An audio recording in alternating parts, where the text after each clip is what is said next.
Welcome everybody. How's everybody doing tonight?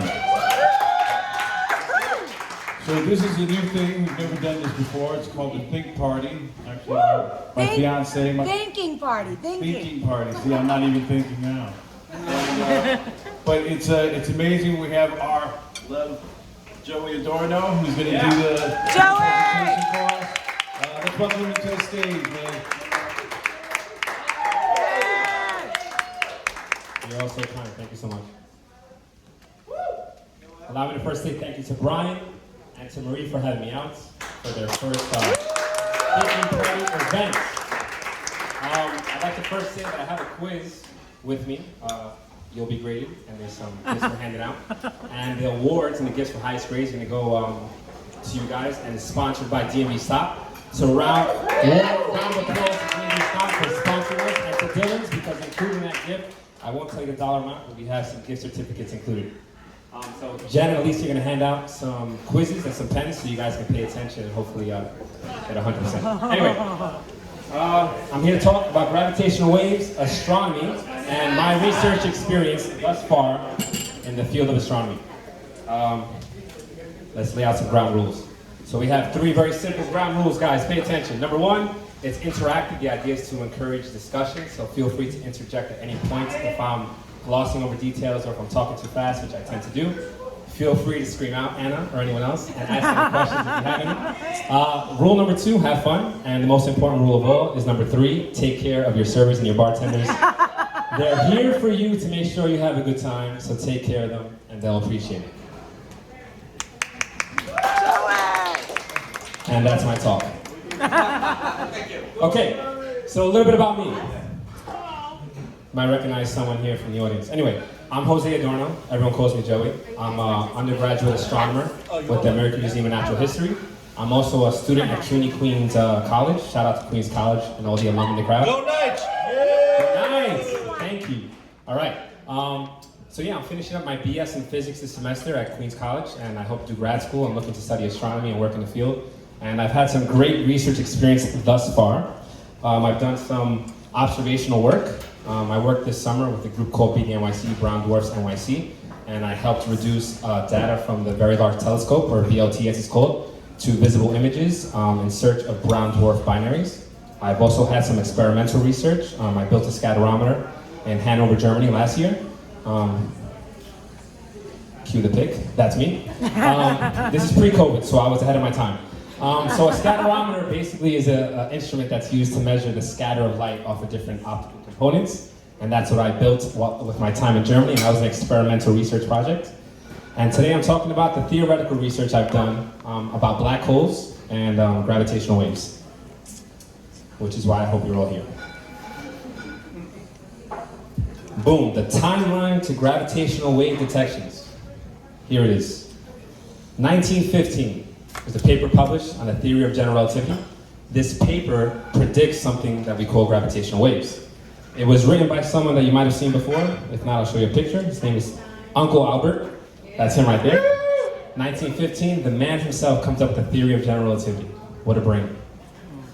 So this theory predicts things called gravitational waves. We'll talk about gravitational waves shortly, but I just want to show you this artist's image. I think it's called a GIF, that's how I pronounce it correctly.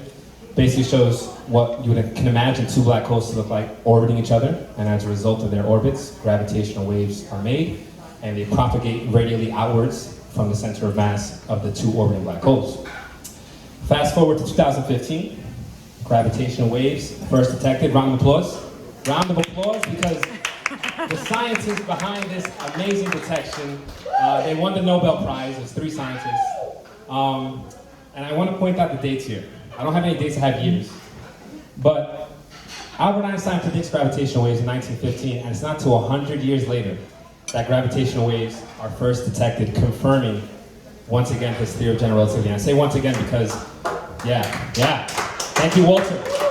Walter's a big fan of Albert Einstein. So the reason I say once again is because at the time that Albert Einstein published his theory of general relativity, there was not yet technology available to confirm his predictions. But as time would have it, and science and technology would have it, as technology becomes available to test his predictions, time and time again, he's proven correct. So this is just yet again another confirmation of his theory of general relativity and the genius that is Senor Albert Einstein. That's Spanish for Mr. So what are gravitational waves? Gravitational waves are distortion in the fabric of space and time. Who here has heard of space-time? Very good. So space-time is basically a consequence of what Albert Einstein was saying, in that the two are coupled, space and time, so you cannot move through space without affecting your time. So when gravitational waves move and propagate throughout space and all matter, that includes you, me, Earth, everything in this universe, they stretch and squeeze not only the space-time, but matter itself. So how did we get to this idea of space-time?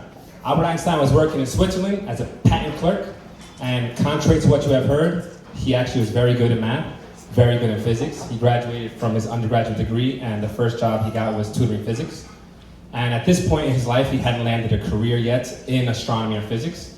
And he's working as a patent clerk in Switzerland, and he takes a trolley home every day. And one day on his way home on the trolley, he looks back at the clock tower, and he thinks to himself, if I was traveling at the speed of light on this trolley, looking back at the clock, what would that experience be like? And human beings, just like everyone else, when we see visibly, what we see is light. So if you're looking at a clock, technically what you're seeing is a reflection of the light coming to your eyes. And he said, if I'm on a trolley traveling at the speed of light, away from this clock, that means technically that the light does not have enough speed to reach my eyes. So in turn, when I look at the clock is frozen. The clock stops. Thus was the genius in his work in thinking that perhaps space, time, and movement or acceleration through space-time are the two are coupled, space and time. And feel free to ask any questions, like I said at the beginning. You know, don't daunt on every word. If any of this sounds like I'm glossing over and you want to hear more, stop me. So what we have here is 3 depictions of what goes on when you travel close to the speeds of light.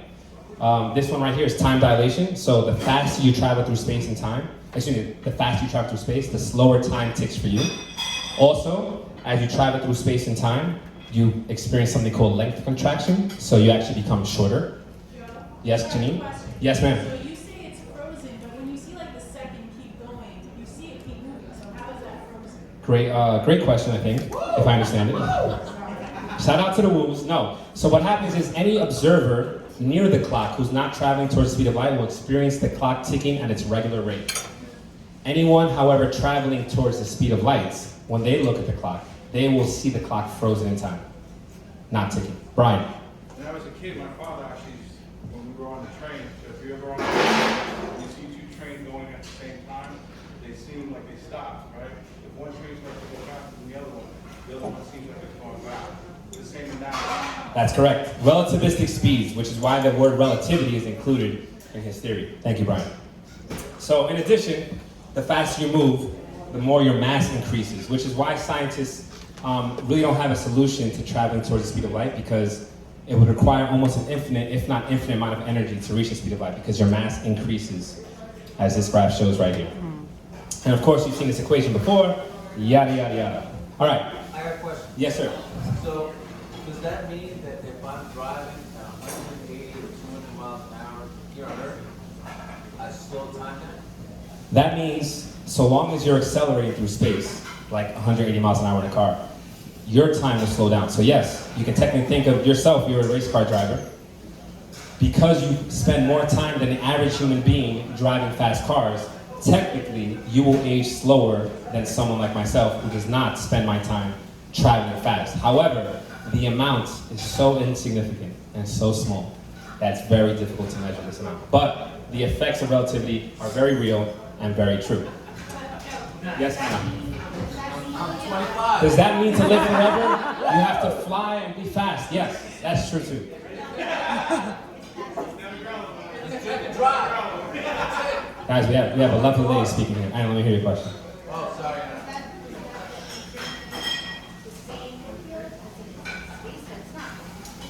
Is your question, is this the phenomenon the same on Earth as it is in space? Yeah, my question is, like, if he was able to drive in space at 100 miles per hour, and you weren't, but, like, would you see a greater difference in him aging less than what you would see on Earth? It's a great question.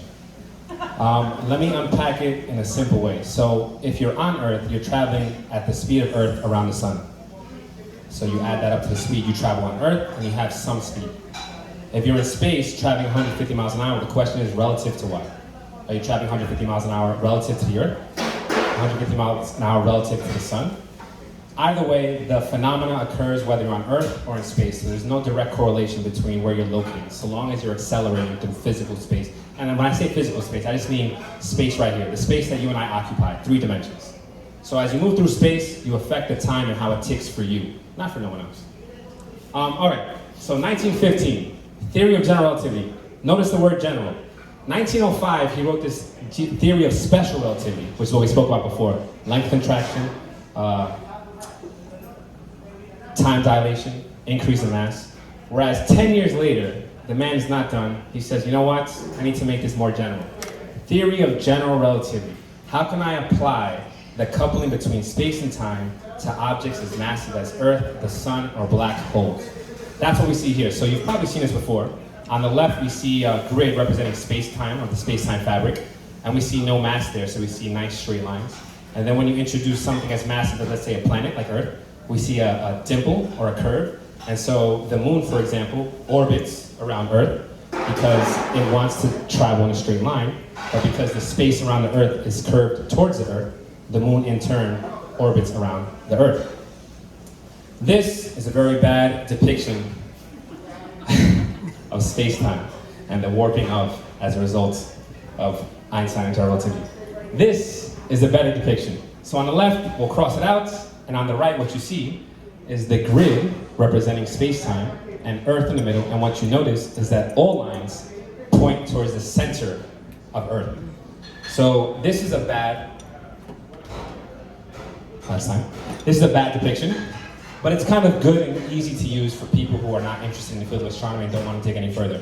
But a real depiction would be something like this on the right. So black holes, right? What we have here on the right, as you can see, I inputted an image of the sun over that last image you just saw. I have a bunch of other things up here, but the important things I want to talk about are black holes. That's what we're talking about, the research I've done on black holes. So a star like our sun will not turn into a black hole. You need to have a mass around 20 to 30 times the mass of our own sun to turn to a black hole. But in theory, anything can become a black hole. That means you, that means me, that means anything around that's made up of matter. And to reduce anything to a black hole, you have to reduce it to its Schwarzschild radius. Carl Schwarzschild thought of this equation or worked it out. Yes? Are we supposed to be filling these tests out? Sure. No, you don't have to. You can. I think it's a good strategy to fill it out as you go along, as the solutions lie in the presentation. But it's up to you. Sorry if I didn't give that precursor. Andrew just said, really? Yes, really, sure, why not? This isn't class, guys. The idea is here is to, have something fun to do while you listen to me. So what we have here on the right is a sun, or a star, I should say. And we have on the left an equation that's called the Schwarzschild radius equation. So you can reduce any mass to a black hole if you reduce it to its Schwarzschild radius, which is proportional to the speed of light, or inversely proportional to the speed of light squared, and the gravitational constant. So for example, if you want to reduce the Earth to a black hole, you'd have to reduce it down to the size of a radius of 8 millimeters. And so what we see, did you guys see that? That's, I don't want to spoil you guys, but to give you guys a spoiler, but this is how you turn a sun into a black hole. Boom. So there's the black hole. And the reason I have these two things up here, it's important to note, is that stars have a pretty typical, for the most part, chain of events in which they'll pass through. The life cycle of a star is pretty typical for most stars. They burn hydrogen into helium, but once they get to iron, which is an element, which is the last element on the periodic table, they can no longer fuse elements of iron. And when they can't fuse elements of iron, they have no gas. And in turn, they supernova, and if they have a good mass, let's say 20 times the mass of the sun, they'll turn into a black hole. And the clock, I put the clock there because a pretty interesting fact about relativity, special, general, whatever the case may be, is that the closer you are to a massive object, the slower time moves.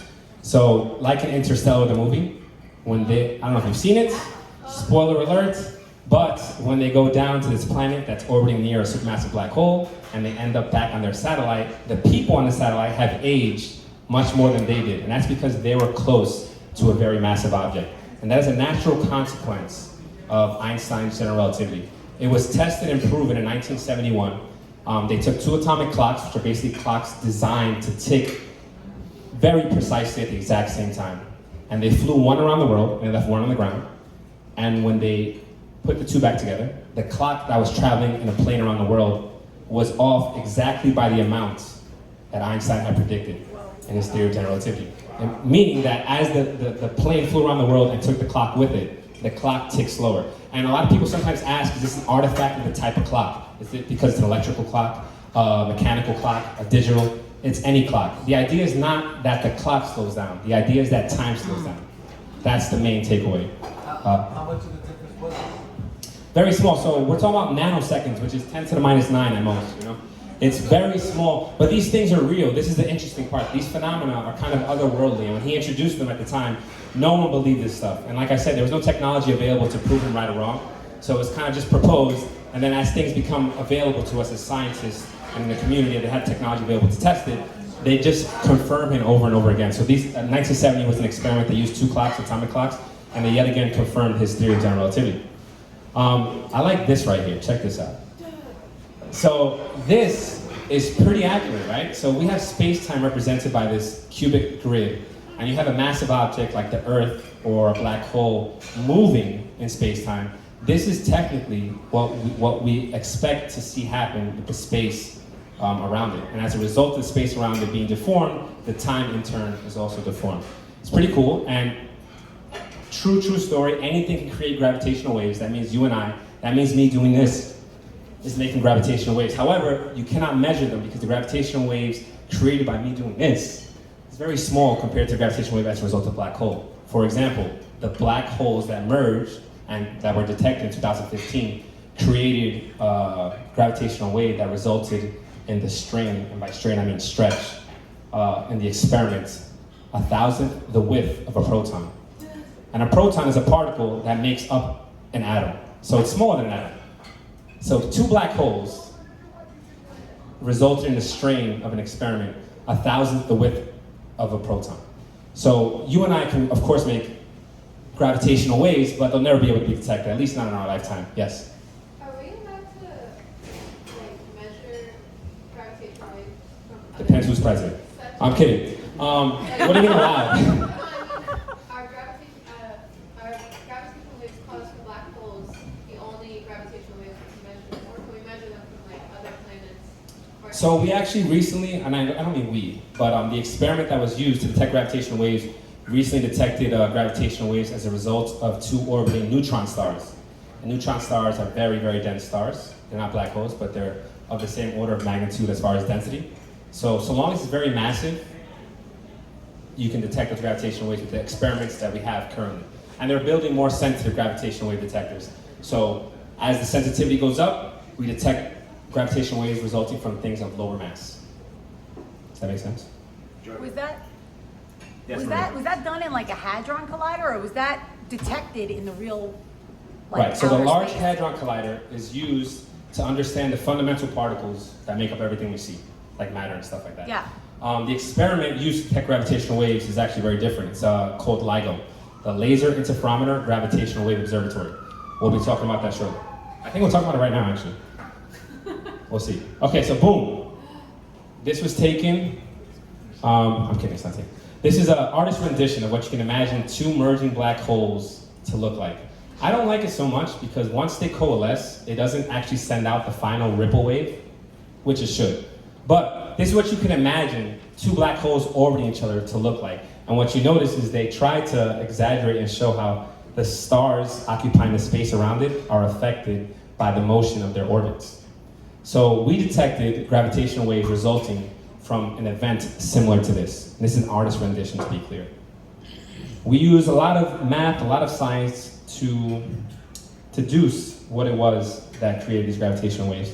These are some of the equations we use to determine what it was that was created once those 2 black holes merged. So what you see on the left is a black hole. What you see to the right of the plus sign is another black hole. And when they merge, they create an even bigger black hole. And there's a joke here, but it's serious because black holes come on different orders of size. So black holes can be a few times the mass of our sun. We call those stellar mass black holes. They can also be 100 to 1,000 times the mass of our sun. We call those intermediate mass black holes. And then those who are much larger, we call supermassive black holes. Yes, sir. As far as gravitational lensing is concerned, if you have a photon passing close to a black hole, say in the accretion disk, I love that term, accretion disk. doesn't that actually speed up the photon particle faster than traditional fixed light speed? It's a great question. That we've detected, not that I know of, because Einstein's postulates during his publication of special relativity included nothing, not even light itself, can travel faster than the speed of light. 300,000 meters a second. It's very fast. So nothing, not even light, can travel faster than that speed. Even gravity itself travels at that speed. With that being said, light, however, although photons are massless, are in fact influenced by gravity, which is something that he also predicted in his theory. And so, to run back very quickly to address your question, because it's a good question. These straight lines in space-time represent what we call geodesics. What's a geodesic, right? The equator is a geodesic. The equator means that if you unfolded the Earth, the equator would be a straight line. Latitudes on the globe are not geodesics. If you unfold the Earth, the latitudes would unfold to be curved lines. Any straight line through some dimensions of space is what we call a geodesic. Light always travels on a geodesic. However, these lines representing geodesics. If there is some massive object in that space-time that distorts space-time, then the geodesics are bent. In which case, a photon traveling near a very massive object will be bent towards that object as it travels on its geodesic, and unbeknownst to him, the line is distorted. The photon, for example, thinks it's traveling a straight path, but it ends up being distorted and turned towards the massive object. You know, I had a geodesic gin. Let me get a shot. Okay, cool. So we spoke about the equations, great stuff. Boom. So back here on Earth, we're back. LIGO, the Laser Interferometer Gravitational Wave Observatory. I don't think it's a question. Okay. So we have LIGO here, right? As you can see, yellow represents operational, green under construction, and orange are planned. In Italy, they have their own version because, of course, they're Italian. They gotta have their own name. Forget about it. They have Virgo. Their gravitational observatory is very similar to ours, designed just like ours, but it's different, and it's in Italy. We also have Geo 600, which is in Germany. I visited that site, very cool stuff. And we have Kagra and LIGO India eventually gonna launch. So these are the experiments scientists devised and eventually won the Nobel Prize for, to allow them to detect gravitational waves. And again, the sensitivity of these experiments are uncomparable. We're talking about these gravitational waves, when they come through and they pass through this experiment, the only way they can detect these gravitational waves is if they move these mirrors in the experiment. And the mirrors move, again, 1,000th the width of a proton. It's no joke. So LIGO, what is LIGO? I already told you what it stands for. So this Laser Interferometer Gravitational Wave Observatory. So this is a detailed image of LIGO, which is not fun to use or look at, so we'll use this one. So there's a basic breakdown of LIGO.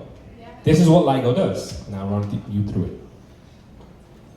A laser is fired from here. First time looking at this image. And there's a beam splitter here. So the beam splitter splits the laser beam into two equal halves. These equal halves travel 300 kilometers to a mirror. And it's important to note that each arm are of equal length and measured to be precisely to the best we can, be the exact same distance. The laser's fired from here, the beam splitter splits it so that half of the beam goes up to this mirror, the other half goes this way. When they come back, the coating on the beam splitter allows it to now allow the two halves to coalesce. When they coalesce, they create a destructive coherence pattern, which means the light disappears, right? So this detector right here, let me start from the beginning. The laser goes this way, half goes this way, half goes that way, reflects from here, reflects from here. They arrive at the same time here, destructively coherent pattern, so no light, and this detector detects no light. So you can safely say, bang, light traveled an equal distance to this mirror, one half, and an equal distance to this mirror. And the proof is that when they came back together, we detected nothing. However, in the event a gravitational wave passed by, you would expect this arm to be either squeezed or stretched relative to this arm, and vice versa. In which case, they're kind of out of phase with each other, the two halves of light. So they are now in constructive interference, in which case light can be detected. And the amount of light you detect is proportional to the amount of strain in the arm, and that's stretching or shortening of the arm. And you can actually deduce from that alone a gravitational wave passing through it. They have a lot of measures in place to make sure that the mirrors that are moving and the arms that are moving are not moving as a result of a passing truck, any noise of that degree. And if you know how waves work, I'll tell you right now, you can add waves together and create a wave, and of that wave, you can deduce what kind of waves can make that wave. Bottom line, when you detect the gravitational wave, they quickly rule out if it was a truck passing by or not, because they can instantly see the signature of a wave of a vibrating truck passing by, and they can instantly subtract it, and they'll be able to tell what it was that created the gravitational wave that passed by. Why when the light comes back to the beam splitter, does it not exist again? Because the beam splitter has a specific coating on it. It specifically is made to split it into two halves that are out of phase with each other, so that a peak meets a trough is the word? A valley, I should say. So they cancel each other. That's the job of this beam splitter right here. So on one side it has a coating to do that split, and on the other side it has a coating to allow them to coalesce. So if in fact they travel the same distance to that mirror and back, each equal half, then when they coalesce, you'll have no light. If a gravitational wave passes by and stretches the arms, you'll see some light. And like I said, with that light, you can determine if a gravitational wave passed by. So we have a couple experiments here. We have the LIGO experiment in Livingston, Louisiana, and we have one in Hanford, Washington. It's important to note that they don't have two to be certain. They have two because a gravitational wave travels the speed of light. So if a gravitational wave is first detected in Washington, you can easily do the math and figure out at what time you expect to detect the same gravitational wave in Louisiana, and vice versa. So this is part of the scheme that scientists use to expose things like gravitational waves and be certain that it's a gravitational wave that we're detecting and not something like, again, some type of background noise, vibration due to, plates moving in the earth, trucks driving by. Those things don't move with the speed of light. So this moves the speed of light, so you can easily determine if you detected one, for example, like I said in Louisiana, you can easily do the math and figure out how much time later you should detect the same gravitational wave signature in Washington. So the detections made by LIGO suggest that there's around 100 stellar mass black hole mergers per cubic gigaparsec per year.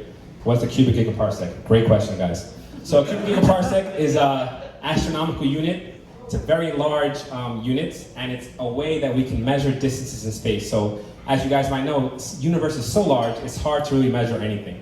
So you can use something like a parsec, gigaparsec, it's just a bigger parsec, but a parsec is a conjunction word. A parsec means you're using parallax and an arcsecond. What's parallax? If everyone holds their thumb out in front of them right now, and you close one eye, you can block something out with your one thumb. But as soon as you close the open eye and look with the other eye, you see the thumb move a little bit, right? That's what it seems like. It has an apparent motion. So that's what parallax is. An arcsecond is basically a way for scientists to divide the whole sky into 360 degrees. So the Earth is on one side of its orbit one half of the year. It's on the other side another half of the year. So that's similar to you closing your eyes. So we look out at very far distances at one point in our orbit. We wait 6 months. We look out to the same distance at the same point 6 months later. And now that object we're looking at has an apparent shift in its motion. We use that with the arcsecond, which is just dividing the sky into 360 degrees, and we come up with this unit called a gigaparsec. So my point with this slide, aside from teaching you what a parsec is that astronomers had no idea how many mergers would have detected, and the last thing they would have guessed is around 100 mergers per cubic gigaparsec per year. And it's a lot, right? So the idea is now, what type of environment, under what conditions in our universe can we have that many stellar mass black holes merging? It's a great question. There are 3 such channels being investigated at the moment. We have globular clusters, which are basically dense star-forming regions in our galaxy. There's field binaries, And that basically means two black holes in the field that happen to encounter each other close enough that the dominating force between them is their gravitational attraction. And then we have on the right, AGN disks. Oh yeah. So AGN disks are active galactic nuclei disks. They are basically a gas and dust disk around a supermassive black hole.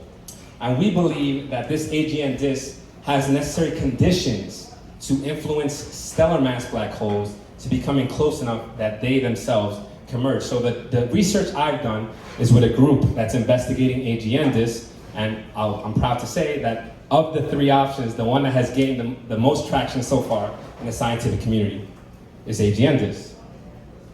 Very nice. So these are some artist depictions of an AGN disk. It's something that you'll find located around a supermassive black hole, like at the center of our own galaxy. There's an accretion disk, as you mentioned earlier, the black hole in the middle, gas flowing out the disk. It's important to know these are all artist images. These are not actual pictures, but this is what when we look out, this is the best artist image we can make that shows in detail the main components of an AGN disk. So the research I do, as I mentioned, is in the AGN disk channel, and here's the motivation. It's a great image. This is an image or a video of the supermassive black hole at the center of our own galaxy. The yellow crosshairs are where we expect the supermassive black hole to be. And what you see are stars orbiting a supermassive black hole at the center of our galaxy. That supermassive black hole is named Sagittarius A star, and it's very, very massive, more than 1,000 times the mass of our own sun. And so, if I run the video back, what you'll notice is that stars orbiting the supermassive black hole take every which way direction. It's a large velocity distribution. It's like bees orbiting around something. They take different directions. So you can expect around any supermassive black hole that stars or smaller stellar mass black holes can orbit in different directions. Now why don't they get sucked in? They do get sucked in, some of them. But in this case, the ones we observed do not get sucked in because they do not go in close enough past the event horizon, as it's called. So once you get to the event horizon, I'm sure you've heard this, it's a great word used in science all the time in scientific shows, you get spaghettified. You know, you pass the event horizon and you're so close to the black hole that the gravitational pull pulls you so much and so hard that you become stretched out and you die a terrible death. So these stars, for example, did not come that close. Terrible. So here we have Terrible being burned. here we have another artist depiction of AGN disk in orange. So what I want to point out here is the arrow right here. So the AGN disk is made up of gas and dust. It'll orbit the supermassive black hole in one direction. We call that direction prograde. So anything orbiting in a disk counterclockwise is prograde, right? There goes our black hole, yada yada. Prograde orbiting stellar mass, which means smaller than the central supermassive black hole. So it's a supermassive black hole, the size is 10 to the 8 solar masses. This is a stellar mass black hole. And we hypothesized that there exist stellar mass black holes orbiting in this AGN disk around a supermassive black hole. And any orbiters going contrary to the traditional flow of the gas and dust are called retrograde orbiters. What? Right. So, good question. So we're gonna call counterclockwise prograde. And all that means is that the majority of things orbiting around a supermassive black hole are going counterclockwise. We're gonna call that a prograde orbit. If anything is orbiting contrary to that direction, we'll call it a retrograde orbit. So this black hole is prograde because we already defined the gas and dust moving counterclockwise. Whereas this stellar mass black hole is orbiting retrograde, contrary to the gas and dust, backwards. And what happens if you're retrograde? It's a great question. It's a great question. So my research in museum and natural history actually is focused on that. So prior to me being brought on to the group, no one had really investigated the effects of a retrograde orbiting black hole in an AGN disk. But it was something being discussed at the time. So when they brought me on, I was brought on to help answer the question. Not that I was going to answer the question, but I was going to help be a part of the collaboration and contribute to the knowledge surrounding the effects of retrograde orbiting objects in an AGN disk. Can I ask questions? Yes, sir. So, is that what they mean by when I have a bad day, it's Mercury retrograde? Yes, actually, yes. So, yes and no. How come her question what is better than mine? So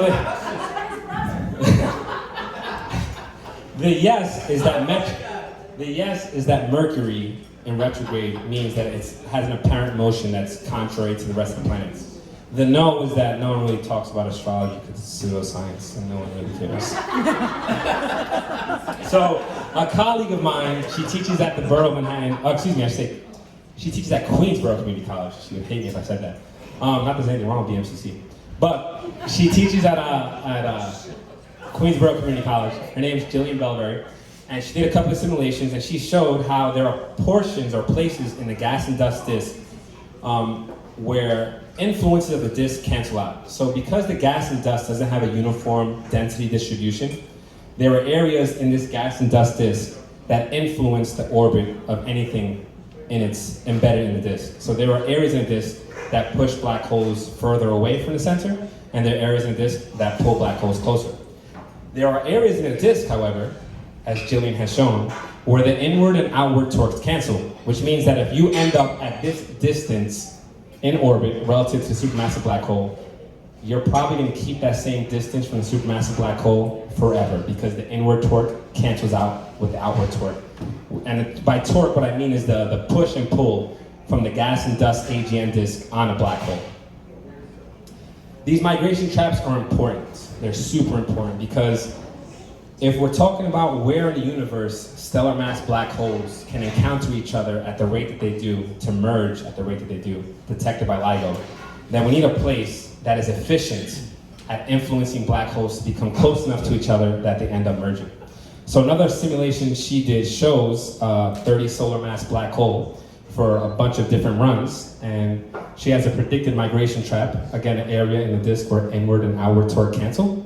She has a predicted trap here, and what we see when you do a couple of runs with these 30 solar mass black holes is that on most runs, the black holes are driven towards the migration trap, and they keep that distance. So she's, in theory, proving that migration traps are a great place for a black hole to end up and stay, so that in the event another black hole ends up in a migration trap, the likelihood of you encountering that black hole are very high. So I myself had to do some simulations. I had no experience in coding. It was a horrible experience. If you don't have any coding experience and you're looking to get into it, now's a good time because it's only getting more lucrative to be in that field. But after learning a little bit of code, I had to modify the simulation that we had. It was n-body code. That code was initially used to model how planets form around a sun, a central star. So planets form from debris, gas, and dust, and they orbit around a star like our sun, and they eventually form. So it's kind of similar physics. So we used this code and we modified it to try and introduce retrograde orbiting bodies or prograde orbiting bodies and see if in fact it is the case that in more times than not, these black holes will merge and result in merger rates like those detected from LIGO. So these are some of the results from my simulations, the runs I did. Very proud of this stuff. Looks very juvenile and very amateur, but it's very actually difficult to do. I did a simulation, and what we see here on the y-axis is distance from the supermassive black hole as a function of time. So I did a run with 3 stellar mass black holes, 11 solar masses, 5 solar masses, 11 solar masses. And what you see is there's probably a migration trap around 675 astronomical units, which is just a measure of distance. So at this point, there's a migration trap. And what we see is the green trend line tend towards the migration trap, as well as the yellow, and as well as the red. And so these 2 lines, the green and yellow, are experiencing a negative torque force, which is pushing towards the migration trap, towards the center of the AGN disk. Whereas this red trend line heads outward, so experiencing a positive torque force away from the centers of the AGN disk. And what we see at this dotted line is there's a merger event. What that means is we had 3 stellar mass black holes in a simulated AGN disk, and the AGN disk was successful in merging 2 of them in the first run I ever did. What you see in the middle plot is a zoomed in version of the same exact thing. And this third plot is just a demonstration of what it would look like in the event no black holes merged. That's on the far right. The work I did is part of a larger effort, and the group that I worked with actually has published a couple of things. So I'm happy to say my name is attached to a couple of publications. Those are the publications right there. Thank you. So we don't have all the time in the world, and I'm trying to stay away from all the nitty-gritty, but in the event you have any questions about these publications and our results, feel free to ask me after the talk.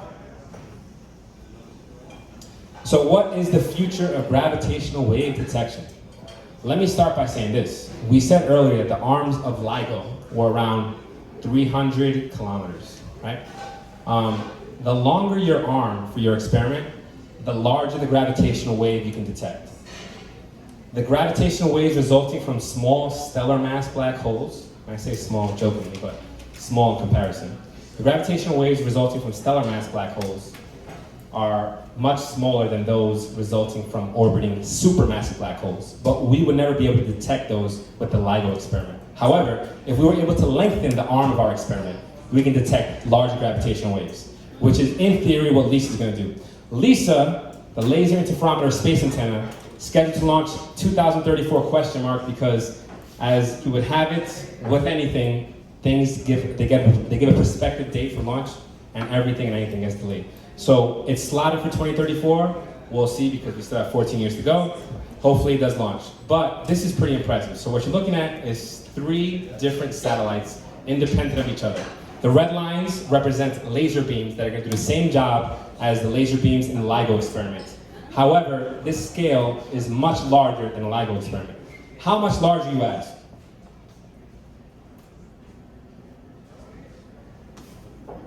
This much larger. Guess what the yellow dot is? The sun. Guess what the blue dot is? Earth. And what do you see? A triangle precessing in orbit, trailing the Earth around the sun. That is the LISA experiment right there, scheduled to launch in 2034. Tremendous demonstration of the ability of human beings and the scientific mind. I'm super impressed by this. I'm happy it's going to be launched in our lifetime. I would love to work on it one day because I think it's really super cool to think that you can put 3 satellites in orbit at such a tremendous distance to use them to detect gravitational waves. What you notice is that these 3 objects, if you trace one line, like let's trace the yellow line, that yellow orbiting satellite never changes its distance relative to the Earth or the sun. That's because it's in a Lagrange point. There are points around 2 bodies in space that are called Lagrange points, where the force being pulled in or pushing outward is in equilibrium.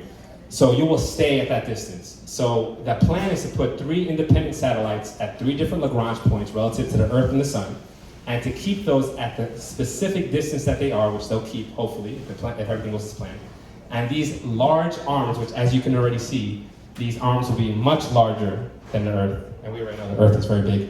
But they'll be able to detect gravitational waves resulting from much larger black holes, supermassive black holes. Sounds cool, right? It's like, yeah, great, we spend money on that, but it's just a different version of this. But it's not the case. And this is the importance of this. If we can, in fact, detect gravitational waves resulting from much larger black holes, that means we can detect gravitational waves from black holes orbiting each other way in advance before they actually merge.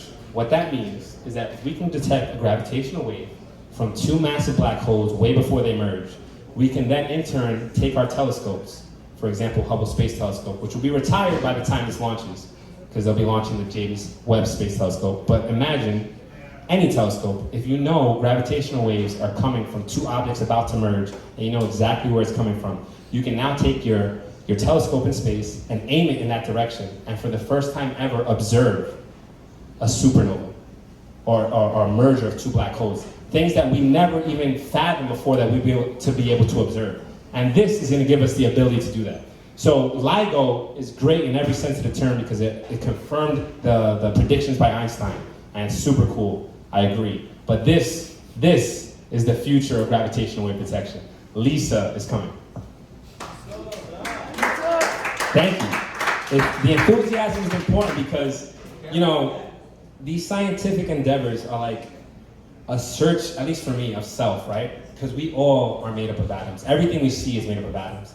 And where are atoms created? In supernovas of stars, you know? So there's a direct relation to when you look up at the sky and you look at things. It's not necessarily like you're looking across the street at an object. You're looking at your parents, so to speak. You know, you're looking at the space that you came from and that you occupy. So you're not of it, you are it. Which is super, at least for me, super cool. So to be able to detect one day gravitational waves from in-spiraling supermassive black holes, and to be able to look out with a telescope and actually witness that merger or witness these astronomical events is super, super cool. And Joey, the pyramidal connection, right? Because you see that a lot in physics and also just in our ancient civilization, that pyramid. Is that something that was taken into account when you guys were doing this? No. So this triangle is just merely manifestation of good engineering. So the idea is we have an equilateral triangle. If you remember, that means all sides are equal.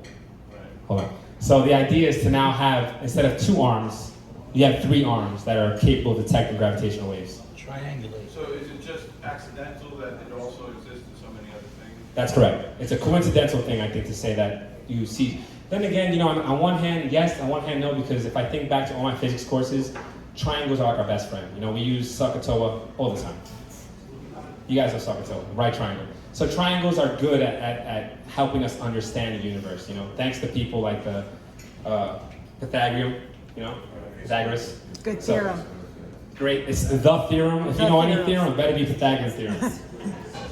I should have put that on the quiz. Marie. Actually having the ability to witness a supernova, is there a chance that we would be able to detect something that would allow us to have a better understanding of the theory of the Big Bang Theory? Yes, Okay. yes. So it's a great question, Marie, because I left out something I wanted to say and now you just reminded me. So there's something called multi-messenger astronomy. So there's 4 different ways we use 4 different techniques, I should say, that we use to observe the universe. We use electromagnetic radiation, which is just light, neutrinos, and cosmic rays. And the newest addition is gravitational waves. And why is it important? This is why it's important. Because if you look out to the universe and you're waiting for light to hit you so you can observe something, if it's obscured by an object, you'll never see that, right? You'll never see things if you're looking based on electromagnetic radiation and there's something obscuring your path of vision. Whereas gravitational waves propagate throughout all matter and all space. And if we can understand gravitational waves and deduce what it was that created gravitational waves, then it doesn't matter from what corner of the universe it comes from. It doesn't matter if there's a planet obscuring our vision or not. We will be able to observe these gravitational waves and use that to infer things about our own universe and our galaxy. Hey, quick question. Yes, sir. About gravitational waves. Isn't it like if you have a particle here, something about superposition, I think, but if you have a particle here, it will affect a particle on the other side of the universe instantaneously, it's gravity. Because gravity is kind of like superfluous throughout the universe. So like when you waved your hand here, a particle on the far side of the universe was affected by it. Even though you're in the gravity well of the Earth and the Sun and the galaxy and the supercluster that we're in, theoretically, on the smallest Planck level, shouldn't that affect a particle on the far side of the universe? It's a great question. Okay, Which would mean that gravity is superluminal. I'm just saying. Sure. Okay. So the idea here is, if I understand your question, that an object will affect another object, let's say infinitely far away, via gravity maybe. Instantaneously. That's called quantum entanglement. The phenomenon. That's what I meant. Yeah. The phenomenon of quantum entanglement, as far as we know thus far, is not related to gravity. So you can have 2 subatomic fundamental particles. This is something that kind of breaks the rules of science, and it happens and it's real, and it's actually an interesting field to study, and then there's currently a lot of research going into this because it violates almost everything we know. The Einsteinian, Yeah. Newtonian physics. So you can take 2 fundamental particles, let's say a photon. You can split a photon to 2 entangled particles. And what that means is by directly understanding one of this entangled particle, you automatically know something about the other particle. So it's almost to say, I always wear a red shirt, you always wear a blue shirt. So if you see me with a red shirt, you know the other guy has a blue shirt. That's the idea. No information as per Einstein's postulates can travel faster than the speed of light. That includes, of course, information. So the idea is, if I measure a quantum particle entangled with another particle at this location, and I go infinitely far away, so much farther away that light itself would take a large time to get there, and I measure this particle here, am I able to know what that particle has going on? Even though it'd be across the vastness of the universe? And the answer is yes. There's an experiment called the quantum eraser experiment. They take two entangled particles, it's a true story, and they detect one particle before they detect a characteristic about the second particle. And as the science would have it, the detection of the latter particle, the second particle being detected afterwards, influences the detection of the particle detected first. It's mind-blowing, it's crazy, it's above our pay grade. But people are researching it heavily, and it's a real deal phenomenon, and it's called quantum entanglement, and as per reconciling that with gravity, I don't think there's any correlation there, none that I know of yet. Nah, I just want to hear more. I was going to start going off down a rabbit hole with that, but No, please do, because this is it's just too sexy, but it's very sexy. it's very sexy. It's an very attractive sexy. thing to study. It's hot. It's hot. I encourage everyone, Yeah. if you're interested in this, to look up the quantum eraser experiment. Taking two entangled particles and basically measuring something about the former after, which is, it's something that's mind-blowing. It doesn't really make sense, but it happens. And Einstein himself won a Nobel Prize. Who wants to guess what it was for? It was not E=mc², I'm sorry. He won a Nobel Prize on his work for the photoelectric effect. And that was the basis of quantum mechanics. But Einstein himself was in belief that quantum mechanics did not exist the way scientists saw it to exist. Einstein believed that there were some hidden parameters within fundamental particles that we were just not capable of understanding yet. Meaning that the quantum eraser experiment, where you now influence the results of the test that happened before, that it's not necessarily the experiment influencing the prior detection. It's just you didn't see the parameters that were already laid out. That was Einstein's belief. There's no one yet that has confidently proven him to be correct with that aspect. As a matter of fact, all experiments prove that quantum entanglement is real, and as we speak right now, there are people working very hard at creating quantum computers. And the idea there would be, instead of using these 0 and 1 bits, you would use entangled particles, so you can process information infinitely quicker. There's a good example of the salesman. They use, I think it's 7 different locations in the US, and they say if a salesman were to go around to 7 different locations trying to sell his product, how many different ways are there to go, and which is the most efficient way? And it would take a normal computer hundreds of years to do. Using a quantum computer, you can do it in a matter of seconds. And these are because these entangled particles, like we're speaking about, it's an instantaneous thing. It doesn't matter the distance. And you're straddling the line between science and philosophy, because. Well, the intention experiment actually. Sure.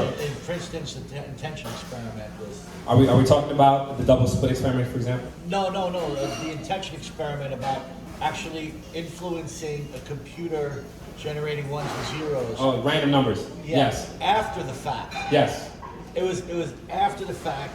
They had the result, and then It's a different manifestation of the quantum eraser experiment. Yeah, right. But it's the same thing. The idea is that you measure something after you've measured something already. Yeah. And each time you can determine what this is going to be based on your measurement over here. Angel? Joey, so Angel? if we're talking about the fabric of space, Spacetime. right?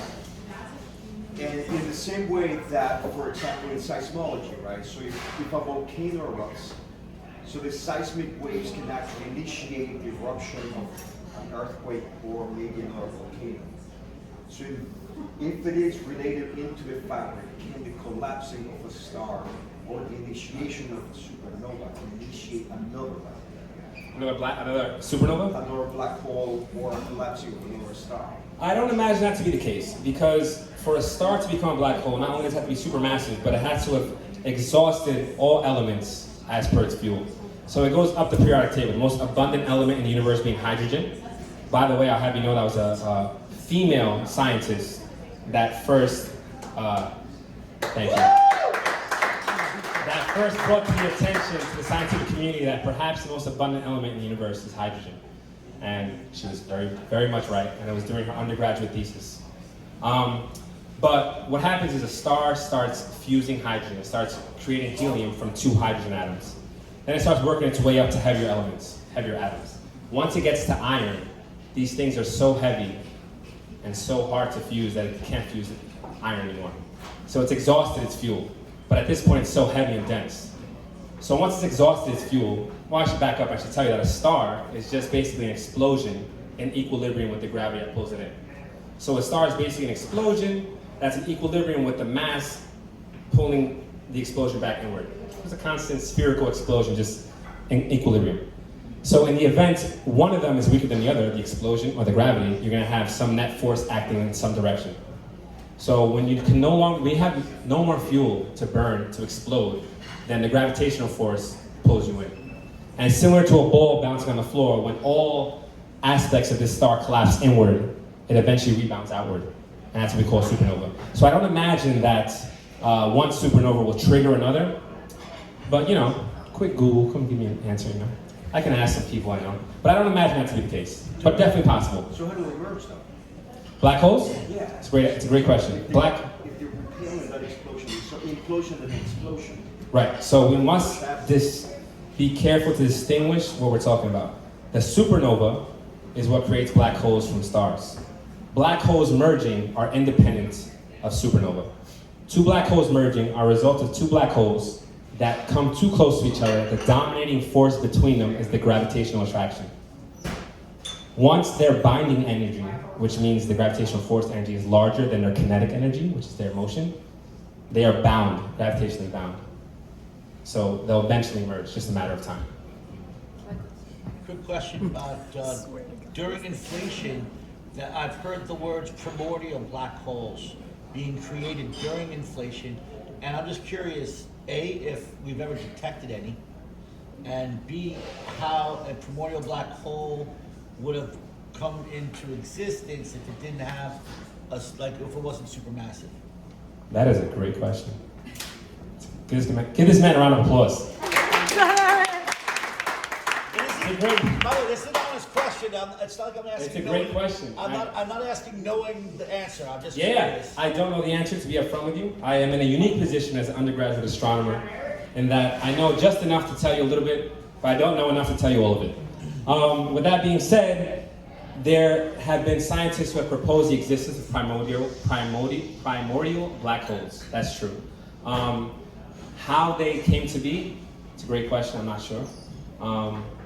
And I don't know. It was explained to me that it was like opening up, shaking a bottle of soda and opening it up, and that was inflation, and you have big bubbles and small bubbles and so forth. But I just wanted to know if you had a better... Yeah, no, it's a great question. I don't imagine it to be that simple, because to create a black hole, you need a lot of mass in a very small volume. Your density is kind of what dictates if you become a black hole, and density is mass over volume. So you need a lot of mass in a very small volume. I don't imagine if, at the time of the Big Bang, black holes were created right away, because it took almost, I think, 300,000 years for even light to have separated from the plasma that was a result of the Big Bang. So I don't imagine that there was a lot of matter already packed into a small volume at high densities. But it's a great question. If I had an answer, I'd tell you. I'm gonna look into it myself, and the next time I'm back, we'll talk about it. But thank you for that question. I'll be here for that. You guys were excellently timed with your questions, because here is the upshot. Einstein's general theory of relativity predicted gravitational waves in 1915. Joey, you're missing an apostrophe. It's driving me.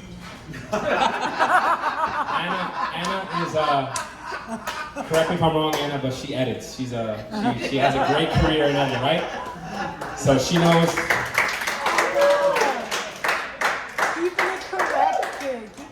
She knows more than anyone that I miss an apostrophe. Damn it. My mentors would be so mad. Yeah, I got one here too. It's an extra apostrophe. Okay, extra points to Anna. So the upshot is this. Einstein's theory of general relativity was published in 1915, predicting gravitational waves. We know what gravitational waves are. They're distortions in space and time that propagate through not only space, but matter. And they weren't detected until 2015, which is 100 years later. And it was detected by LIGO, the Laser Interferometer Gravitational Wave Observatory, here in the US. And it was a result of two stellar mass black holes that orbited each other too closely and merged 1.3 billion years ago. Another upshot, as per my research, is that AGN disks are a great environment as I've shown, and as my colleagues have shown, to host stellar mass black hole mergers at the rate in which LIGO detects. And finally, the future of gravitational wave detections lies in the hands of Lisa Simpson herself, the laser interferometer space antenna that is going to detect gravitational waves resulting from much more massive objects in the universe, such as supermassive black holes. And before I go, I wanted to show you the sound of space and time itself. Yeah, romantic, sexy. So we can actually turn this into an audio clip, the strain, which is, like I said earlier, the LIGO experiment uses the shortening or lengthening of its arms resulting from gravitational waves to detect these gravitational waves. And that strain is a function of time. This is strain, which means how much it was stretched or shortened, and that's time. The strain as a function of time is actually an audible band. A note in music is 440 hertz. Don't know what this frequency is, but these are things that you can hear, so you can define the A notes in music because of its frequency as a function of time. Similarly, we can hear a gravitational wave because it's in an audible band as per its frequency. I'm not sure if this is going to play, but I brought a futuristic device to play these waves in the event this doesn't play on audio. But everyone be quiet for a second, and you might hear the sound of space and time. It's all right, I brought backup.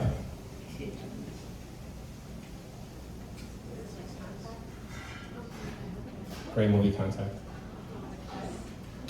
All right, we'll need to be extra quiet for this one. Here we go. The sound of space and time.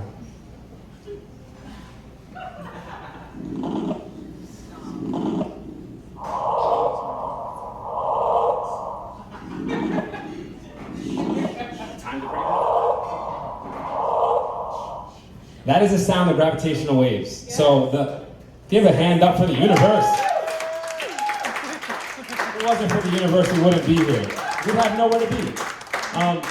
So the reason you hear two distinct tones of that sound is because traditionally the sound is of lower frequency, so it sounds like a lower note.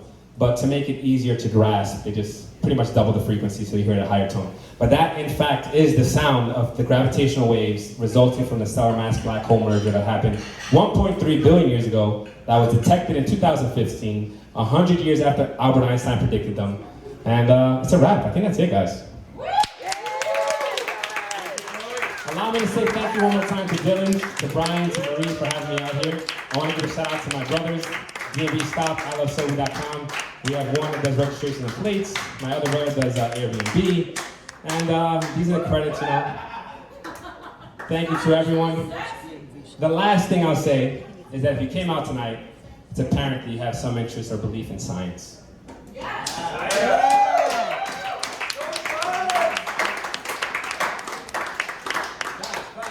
It wasn't a political statement. But with that being said, I want to show a picture here of the Arecibo Observatory in Puerto Rico.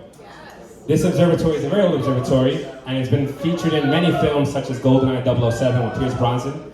Contact, for example, great movie.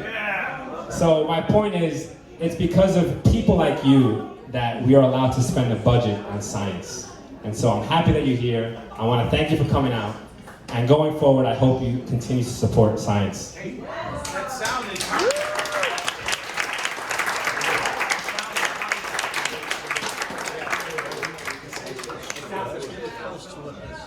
And with that, if you haven't exhausted your questions, I would love to take any more questions. And at the same time, I would like to ask Jen and Alicia to please collect the quizzes. Oh, you should put your name down. Put your name down on the papers. And like I mentioned earlier, there are prizes being sponsored by Dillon's and D&B Stop. So I hope you stick around to see how you did and hopefully win a prize. Thank you. First question, we're gonna go to my man Angel right here. Is there a theory of the purpose of merging black holes? The purpose? Yeah, and what would come out of it? What comes out of the theory or what comes out of the black hole? No, is there a theory of what would come out of the merging of black holes? In the long run, what is the purpose of that? Right, so the merging of black holes creates gravitational waves that are detectable by us. The good thing about it is that it can come from any corner of the universe and we can detect them without having to worry about objects being in the path of our observation. So, as Marie had asked earlier about what we can infer about our universe from gravitational waves, there's a lot. I don't know to what capacity we'll be able to deduce information, but there's a lot of information to be had on that. And scientists being scientists, you know, I myself am impressed time and time again with the amount of stuff you can infer on a basic couple of data points. So there's a lot to be had and to be learned as a result of black hole memories. Are there any thoughts of like, so, immerse, is it creating? To ask if it's to create would imply that the black holes have some type of say or motivation to do what they're doing, which is not the case. Black holes are objects, or lack of objects, I should say, and they are bound by the laws of physics. And so to ask why is, I think, a difficult question. I think the question to ask is, what can we gain from this knowledge? And I think that's important because, for me at least, like I said, once LISA's launched, and if in my lifetime we're able to look out and see the merger of black holes and have some type of visible image of that, I think that's, you know, worthwhile. I think it's pretty cool. It's pretty dope. You're welcome.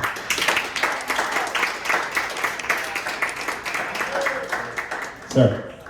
All right, so when you were talking about the clock and with Einstein and how it stopped, and then somebody asked a question and you could see the seconds going and stuff like that. All right, so years ago I jumped out of an airplane and the guy in the back of me told me, and I don't know if you know if this has anything to do with the other, that when we were traveling at that massive speed before it's pulled a chute, he told me not to look directly down, but to look out, because something about you can't comprehend what's going on at that rate of speed. I mean, obviously the speed is astronomical compared to the speed of light or whatever. Does that have anything to do with? Not that I know of. So I imagine that to be a psychological effect, similar to when you're on a boat and you're getting dizzy. They tell you to look at the horizon because it's the only thing that's pretty constant in your field of view. I imagine it to be similar to that, and probably not to scare the shit out of you while you're approaching the Earth at the speed you were. I actually jumped out of a plane myself with my brother for my 24th birthday in California, and one thing they should have told me. We were in San Diego, was it? Yeah, Browns Field? Paris Valley. We went to Browns Field in San Diego. We saw the mountain. It was the mountain, and then when you hit the mountain, that's when you pull the chute. Yeah, it was an awesome experience. If you're not scared to go skydiving once. It's worth it. If you're not scared. If you're scared, I won't push you. With that being said, the one thing they should have told me. How could you not be scared though? I mean, everybody has to. I wasn't scared. I was hyped. But my brother even drove the plane. That was scary. True story. So the one thing they should have told me was that there's so much air coming towards you that it's hard to breathe initially. And the first few seconds while you're falling, you think you're gonna suffocate.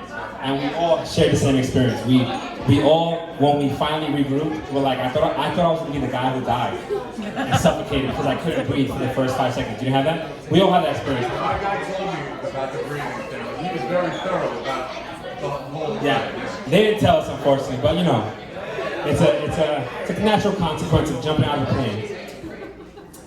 Does anyone else have any other questions before I let the microphone go and we start checking the grades? We can ask you a question later, because it's a lot. Yeah, it was a lot. I tried to reduce it to something that was scientific enough, but intriguing enough. And I tried to speak in terms that were understandable. That was awesome. I hope Perfect, but I mean that was my target. If you have any other questions, I'm still going to be here. We're going to grade the exams, or quizzes, I should say. And we're going to hand out the prizes to the winners, top 3 winners, top 3 grades. And I'm welcome to take any more questions. This is the stuff I live to talk about. I'm very passionate about this. So I welcome any and all questions relative to my research and or space, astronomy, time, and all the above. By the end of the day, thank you again for coming out.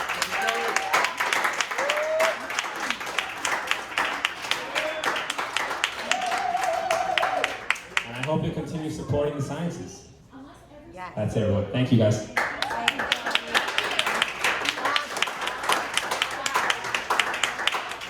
Another round of applause for this brilliant young man. You know, gives me hope in our future, right? To have people, young people that are brilliant like this. And God bless you, brother. You know, thank you for supporting this. You know, it's when we first put this out, Marie was like, you know, we got to do this thing. Our first date was one of our first dates anyway, was at a science cafe. And I always thought there was something so beautiful about lay people, you know, getting in touch with real scientists and trying to figure things out and understand things. And I thought, that's beautiful, you know, and you guys made it possible, so thank you so much. And we're going to do this every month. You know, every month, guys. Thank you so much.